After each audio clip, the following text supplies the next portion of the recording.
सद्गुरू आम्हाला म्हणता तुमच्या सोबत काहीही घडो, काहीही म्हटल्यावर ते तुमच्या अगदी जीव घेणं पण असू शकतं, तुमचं अस्तित्व संपवण्या इतपत त्याचं घटनेचं गांभीर्य असू शकतं. एक मुलगी रेल्वे ऍक्सिडेंट मध्ये तिचे दोन्ही पाय तुटले. कित्येक तास मुंबई किडे यांनी तिचे ते रक्त, तिला असंख्य वेदना, काही तासात तर म्हणजे पूर्णपणे बेशुद्धच होती. शुद्धीवर आल्यावर सुद्धा तिला वेदना जाणवत नाही. बधीर जातो तिने डोळ्यांनी पाहिजे, ती हलू शकत नाही. कसं बसं तिने स्वतःला सावरलं, मदत घेतली, हॉस्पिटलला पोहोचली, स्वतःवर उपचार केले आणि पुढे जाऊन मित्रांनो ती बोलती तिने एव्हरेस्ट चढ, जगातील सर्वात उंच शिखर. तिथे सामान्य माणसाला तिथला काय मुश्किल. माणसाने जीवनामध्ये लढलं पाहिजे का रडलं पाहिजे? तुम्ही लढलं पाहिजे. आपण जनरली लोकांना काय करताना बघतो? रडताना आणि वरतून सहानुभूती मिळवताना बघतो की मला सहानुभूती द्या. मग इतर रडणारे त्या रडणाऱ्याला सहानुभूती देतात.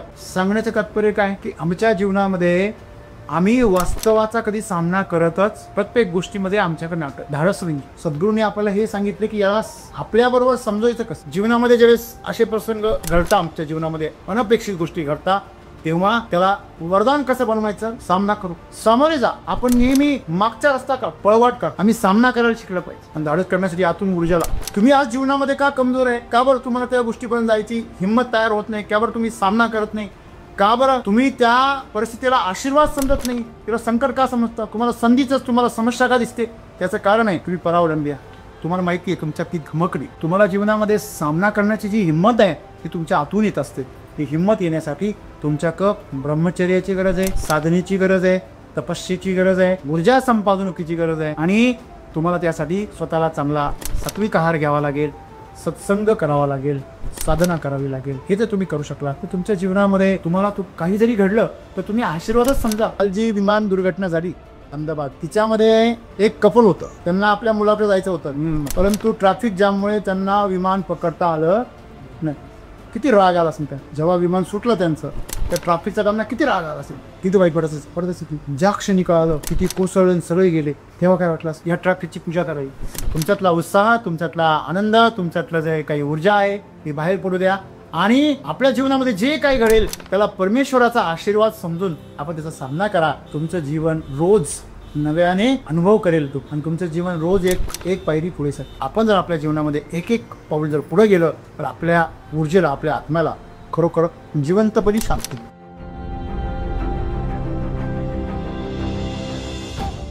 सर, सद्गुरूंनी जे आधी कोट सांगितलंय की तुमच्यासोबत काहीही घडो, एकतर तुम्ही त्याला एक शाप समजून त्रास करून देऊ शकता किंवा त्याला एक आशीर्वाद समजून त्याचा उपयोग करून देऊ शकता.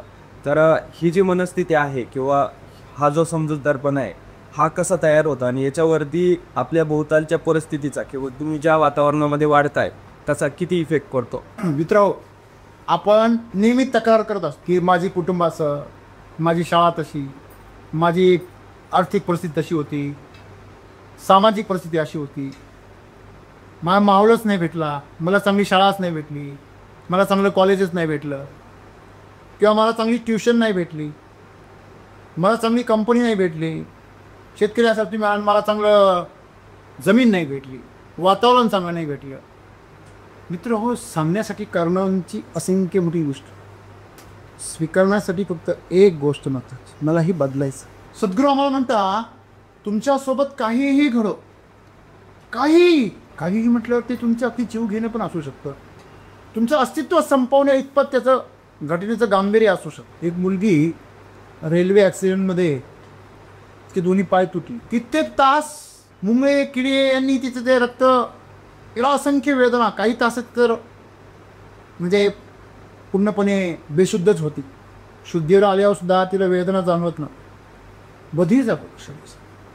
तिने डोळ्यांनी पाहिजे, ती हलू शकत नाही. कसं बसं तिने स्वतःला सावरलं, मदत घेतली, हॉस्पिटलला पोहोचली, स्वतःवर उपचार केले आणि पुढे जाऊन मित्रांनो ती मुलगी तिने एव्हरेस्ट सर काय सर केलं? नकली पाय लावून तिने काय सर केलं? मोस्ट एव्हरेस्ट, जगातील सर्वात उंच शिखर. तिथे सामान्य माणसाला तिथला काय मुश्किल. की अशा अनेक असंख्य कहाण्या तुम्हाला ऐकायला मिळतात. खरं तर तुम्हाला हे माहीत असायला पाहिजे की ज्याच्या जीवनामध्ये कठीण प्रसंग येतात त्यांच्यापैकी अनेक जण कुठल्या तरी क्षेत्रामध्ये चमकतात. सामान्य माणसं तेवढ्या त्वेषाने त्या क्षेत्रामध्ये पुढे जात नाही. काय कारण बरं असेल त्याचं कारण आहे तुमच्या आधी तुमच्या आतमध्ये असलेली जिद्द. मी नेहमी सांगत असतो, आंधळ्या माणसाचा कधीच त्याला कुठलीच गाडी उडवीत नाही, त्याचा कधी ऍक्सिडेंटच नाही होत. कारण त्याला माहिती आहे मी आंधळा आहे, मला जपून चाललं पाहिजे, मी काळजी घेतली पाहिजे.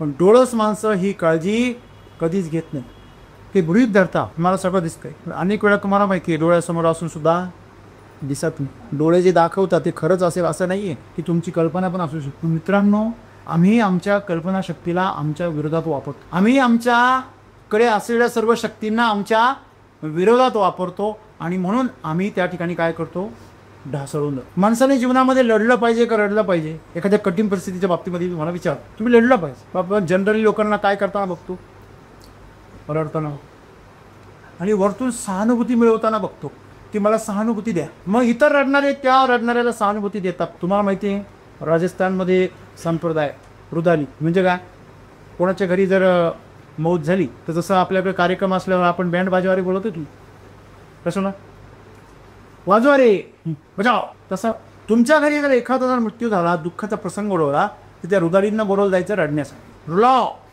परंपरा आहे, पैसे दे.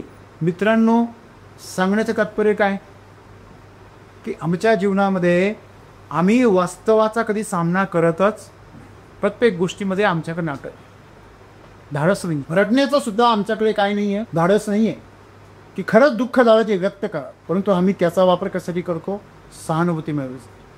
खरं तर त्याचा भावना प्रगट करण्यासाठी वापर करावा. ते नैसर्गिक असायला, ते बचावात्मक नसायला. पण रडण्याचा वापर हा बचावात्मक जास्त होतो आजच्या काळात. कधी कधी काही माणसांचं रडणं तर एवढं त्याचा स्वभाव बनून जातं की त्याला कधी कधी असं वाटतं की रडणं हा माझ्या जीवनाचा जे काय भाग आहे त्याला पण कळत नाही. त्याचं जे मन आहे, त्याच्या भावना त्याच्याबरोबर खेळत असतं, त्याला हे माहीत झालेलं असतं. तसं लहान मुलाला माहीत झालेलं आहे, डोकं दुखलं की सुट्टी मिळते, की खरोखर त्याचं डोकं दुखायला लागतं, आयुष्यभर टिकतो, आयुष्यभराच. तसं त्याला माहिती झालं, तुमच्या मनाला माहिती झालं, तुमच्या शरीराला माहीत झालं, रडलं की आपल्याला सवलत मिळते, ते रडतं. प्रत्यक्ष मी डोळ्यातून पाणी येतं, सगळे डोळे लाल होतात, चेहरा गोरामोरा होतो, अगदी सुकून जातो, आवाजामध्ये एकदम आर्द्रता येते, सगळं अर्धवतं एकदम सगळं जे आहे अगदी खऱ्याखुऱ्या अभिनयाला पण लाजवेल अशा प्रकारचं ते त्या ठिकाणी शरीर तुमचं तुमच्यासाथ खेळतं, मन तुमच्यासाथ खेळतं, लोक तुमच्याबरोबर खेळतात किंवा तुम्ही लोकांबरोबर खेळ खेळता अभिनयाचे, इथपर्यंत ठीक आहे. पण तुमचं जीवन, तुमच्या जीवनासोबत तुमचं शरीर आणि मन जर जीवन असे खेळ खेळायला लागलं तर तुमचा विनाश ठरलेला आहे. असं म्हणतात, झोपलेला जागा करणं शक्य आहे. तो झोपलेला आहे सर, त्याला उठवता येतं. ज्याने झोपेचं नाटक केलं कारण कसं होतं, मी कारण किती उठवा ते आणखी डोळे आवश्यक. ही समस्या आहे माणसाची. तुमचं मन तुमच्याबरोबर खेळत असेल साहेब तर त्याला सांभाळणं पण काय आहे, काय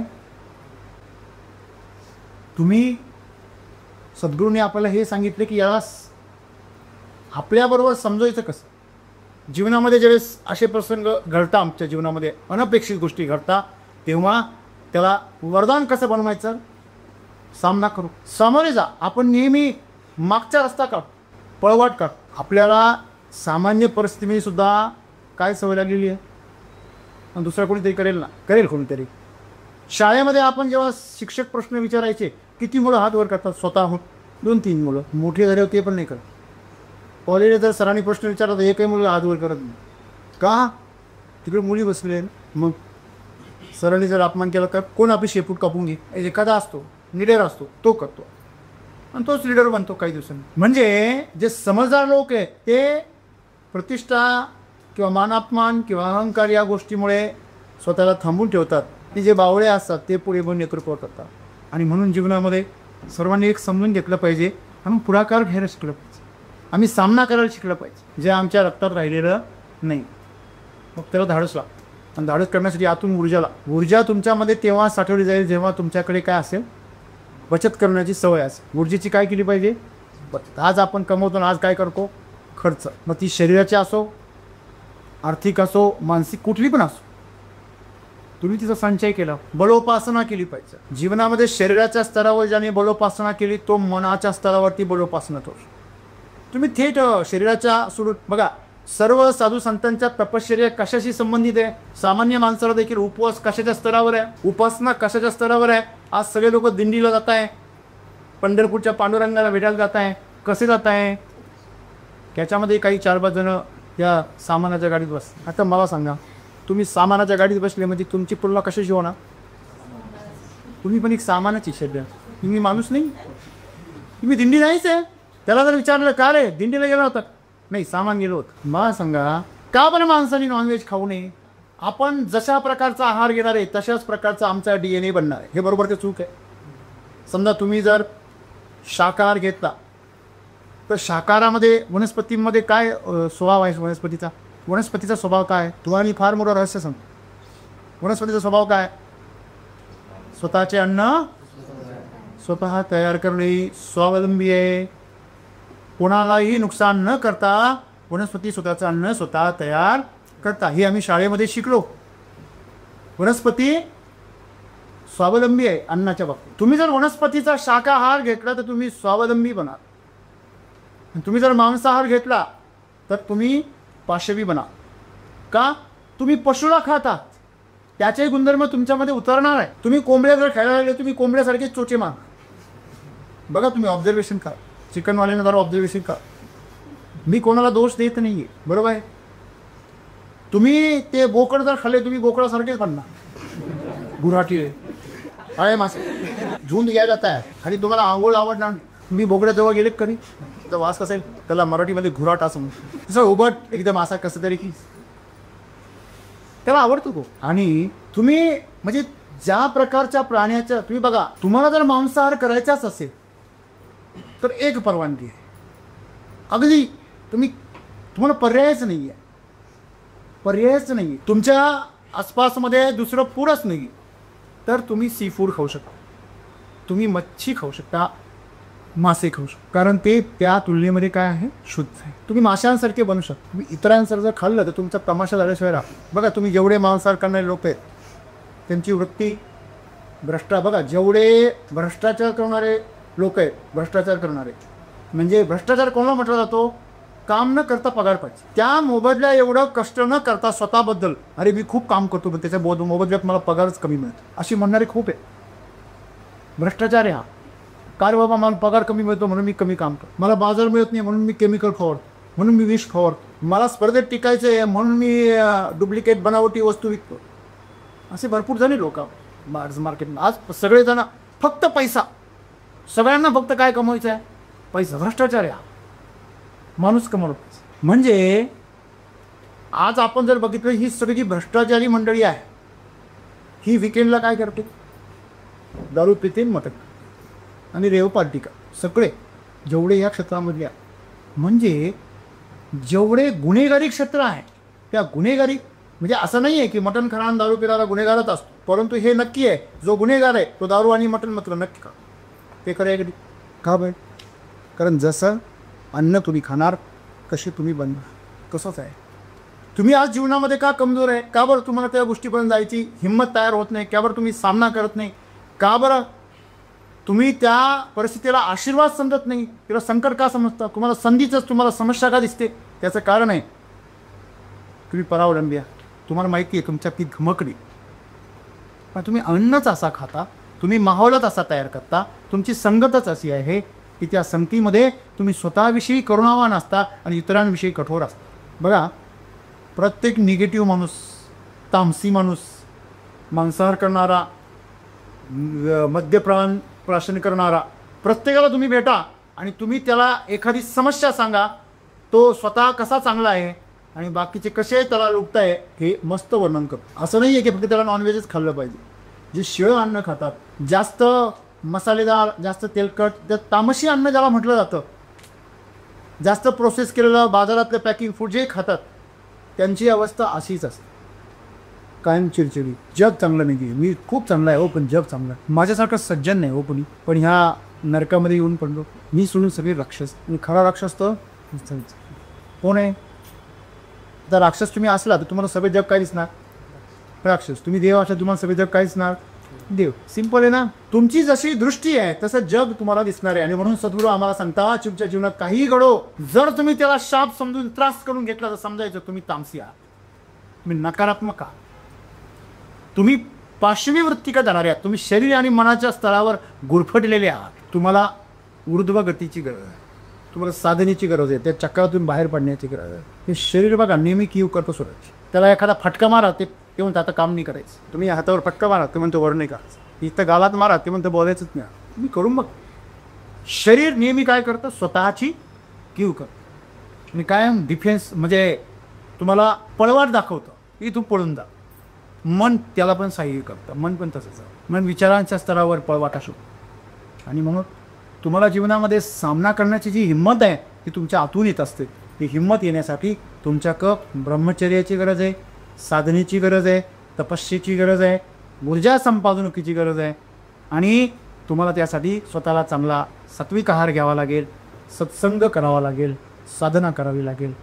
हे जर तुम्ही करू शकला तर तुमच्या जीवनामध्ये तुम्हाला काही जरी घडलं तर तुम्ही आशीर्वादच समजा. काहीतरी घडतंय आपल्या जीवनात, काहीतरी घडतंय म्हणजे आनंद आहे ना, काहीतरी घडलं पाहिजे. काल जी विमान दुर्घटना झाली अहमदाबाद, तिच्यामध्ये एक कपल होतं. त्यांना आपल्या मुलाकडे जायचं होतं परंतु ट्रॅफिक जाममुळे त्यांना विमान पकडता आलं नाही. किती राग आला असेल त्या जेव्हा विमान सुटलं त्यांचं, त्या ट्रॅफिकचा त्यांना किती राग आला असेल. तुम्हाला काय, तुम्ही कल्पना करा, तुम्ही आयुष्यात पहिल्यांदा विमानात चालले, तुमच्या एकदम जवळच्या माणसाला भेटायला चाललेले आणि अचानक तुम्ही अडकले आणि सगळा सत्यानाश झाला, विमानच गेलं नाही. कसं वाटत असेल बरं. विमान निघून गेलं, तुम्ही आलेले एअरपोर्टमध्ये, विमान निघून गेलं, तुम्हाला घेतलंच नाही. मग किती वाईट पडत असेल तुम्ही. ज्या क्षणी कळालं किती कोसळून सगळे गेले तेव्हा काय वाटलं असं. या ट्रॅफिकची पूजा करावी, अभिषेक घालावा या ट्रॅफिकचा. खरं आहे का खोटं आहे. ज्यांनी मला मध्ये सोडलं नाही त्या सुरक्षा रक्षकाची ओवाळणी करावी. खरं आहे का खोटं आहे. तुमच्या जीवनामध्ये घडणारी प्रत्येक गोष्ट, आता जे मेले त्यांच्याबद्दल दुःख करण्याचं कारण नाही. मृत्यू नाहीच आहे. आपण एक नाटक बंद केलं, दुसरं नाटक उभं करायला किती वेळ लागतो. कलाकार तर आहे ना, कलाकार कुठे आहे आतमध्ये, तो जिवंत आहे, तो कधी मरूच शकत नाही. शरीर मेलं फक्त. हो, शरीर जळालं, त्या शरीराबरोबर असलेली नाती गोती कहाण्या त्या जळाल्या. पण शरीर जरी गेलं तर आतमध्ये जी ऊर्जा आहे ती तर मुक्त झाली ना. ती पण कुठलं तरी शरीर धारण करणार, परत जन्माला येणं, ही आपली मोहमाया आहे सगळी. त्याच्यामुळे मृत्यू झाले ते बी कुठे गेले नाही आहे आणि जे जिवंत राहिले ते काय फार मोठे तीर मारणार नाही आहे की नाही. आला पाहिजे सगळ्यांच्या. त्याच्यामुळे जास्त स्टील जीवनामध्ये जे काही घडतंय त्याचा काय घ्या. एखादा मम्मी ठेवलेला आहे त्या याच्यामध्ये पिरॅमिडचे यांचे, याच्यामध्ये जे मम्मीज ठेवलेले किती वर्षापासून होते, कित्येक पिढ्या गेल्या, ते कसेच आहे. त्याला काही फरक पडतो का. पावसाळे आले, उन्हाळे आले, भूकंप झाला, महापूर आले, कोरोना गेला, त्याला काही फरक आहे का. महायुद्ध झालं, अणुबॉम्ब झाला, स्फोट झाला, त्याला काही फरक आहे का नाही. का पण मृत आहे. तुम्हाला काही जर फरक नको असेल तुम्हाला पण मम्मी व्हावं. मम्मी नाही मम्मी. कसं आहे तुमच्याकडे पाहिलं वगैरे की असं वाटतं तुम्ही जिवंत मम्मी आहात.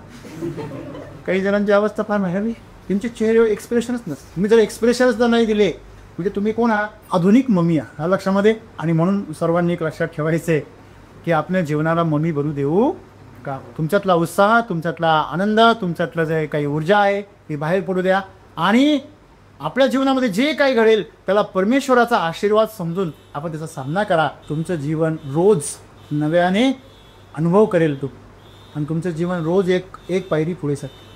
आणि जेव्हा तुमचं जीवन एक पायरी पुढे जातं ना तेव्हा माणसाला समाधान. तुमचा प्रवास चालू आहे, तुम्ही खूप पळताय आणि जागेवरच आहे. आपण ज्या 2 दारुड्यांची कहाणी ऐकली का, त्यांनी रात्रभर होडी हाकली, रात्रभर. सकाळी पहाटे उतरल्यावर पाहतात ते किनाऱ्यावर चालतं. काय झालं, त्यांनी त्या होडीला असलेली जी रस्सी होती का खुट्याला बांधली होती ती सोडलीच नाही, तर रात्रभर बोलवत आहे. असं आपण आयुष्यभर, अनेक आयुष्य आपले गेले, आपण आयुष्यभर ओल्या होतोय पण आपली काही प्रगती होत नाही. आणि म्हणून मित्रांनो, आपण जर आपल्या जीवनामध्ये एक पाऊल जर पुढे गेलं तर आपल्या ऊर्जेला, आपल्या आत्म्याला खरोखर जिवंतपणी शांती मिळेल. धन्यवाद.